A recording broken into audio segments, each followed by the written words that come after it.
এই হলো মুসলমান, সব মুড়ি গোষ্ঠী এই জায়গায়, গরু একটাও খায়নি 3 দিন।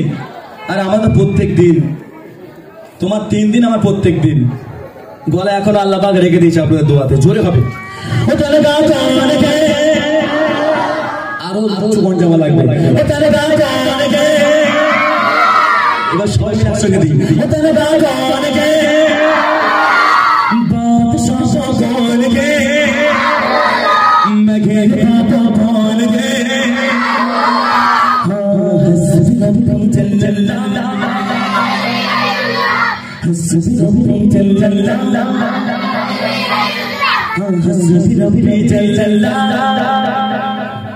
এইবার মাঝে কবরস্থানে পড়ছে। জি, কবরস্থানে সালাম দিলে কেমন হয়? উত্তর আসে না। যারা শোনার মতো তারা শোনে। জি, সেরকম কাজ করতে হবে, তারপর তো শুনবো, তাই না? এখান থেকে কাজ আমাদের করতে হবে তো।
আর জোরে যাবে না।